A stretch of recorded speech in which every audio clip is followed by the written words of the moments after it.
Happy lunch, everyone. Our topic for today is about how to work in Taiwan after my 12 years contract. Here it is. Pakinggan, no? For factory workers, you're only allowed to work in Taiwan for 12 years. Okay, that's all. And for domestic helpers is for 14 years. Ngayon, ang tanong ng karamihan is, paano nga ba ako mag-continue ng work ko dito sa Taiwan? Here it is. Sino yung mga eligible? Number 1. At least you've worked in Taiwan for 6 consecutive years.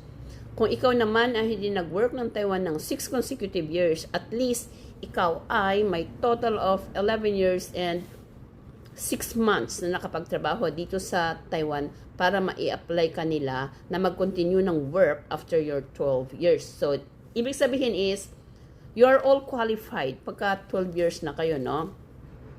Okay, and since sa tagal mo dito na nag-12 years ka, pag nakitaan ka ng boss mo ng good performance or anything na maganda, definitely bibigyan kanila ng additional sahod. So, ang isang requirements para mag-continue ka mag-work ng Taiwan is at least meron kang annually na sahod of 500,000. Kailangan sa isang taon is sumasahod ka ng 500,000. Kung i-compute natin yan sa monthly sahod is I think 33 to 35 maybe. I'm not sure. Computin nyo na lang nyo. Do the math. Tayo nang gagawa nun. Parang ganun yon. Sa institution naman ng caregivers, at least may annual salary ka ng 348. Sa mga home caregivers naman is 288. Do the math, no? Kung magkano nga ba ang sasahurin isang buwan para mag-qualify dito. Pero usually, mga factory workers dito is pwede kayo mag-qualified kasi gawa ng overtime ninyo. May mga additional fees kayo. So, I think it's okay. It's fair. Pwede kayo dito.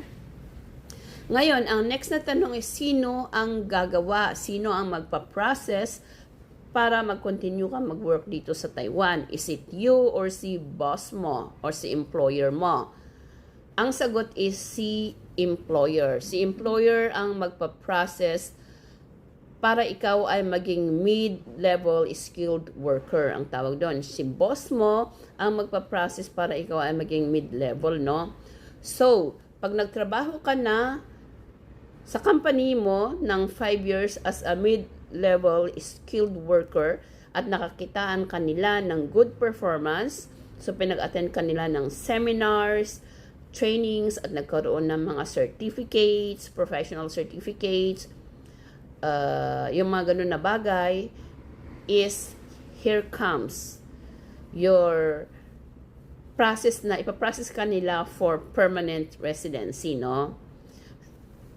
So, yan nga. So, after 5 years, nagtrabaho ka sa kanila, nakitaan kanila ng good qualities. So, here comes your way to permanent residency na, no?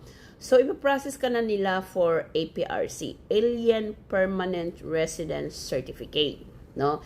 Ipaprocess ka nila ng ganon.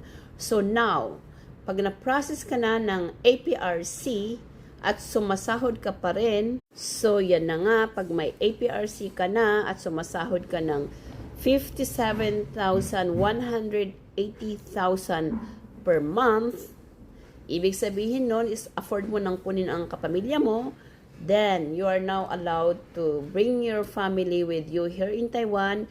Dito sila mag-aral, pwede yun. So kung nakikita ninyo, may mga skilled workers, intermediate skilled workers, na nandito yung mga yung asawa at mga anak nila at dito rin nag-aaral. Ang mga yon ay sumasahod ng 57,180 to be exact per month. This was issued this year, I think, this year of minimum, this year 2025, no? Minimum wage, at least meron yon. Yan ang sahod ng, so see, ganyan kabilis lang, ganyan lang kadali kung gusto mo mag-continue ng work here dito sa Taiwan. Number 1 is good ang attitude mo towards the company. Number 2, kailangan masipag ka para bigyan ka ng mga certificate, increase, seminars. Kasi kailangan may certificate ka to be qualified para i-apply ka nila for APRC. I hope I deliver this information clear.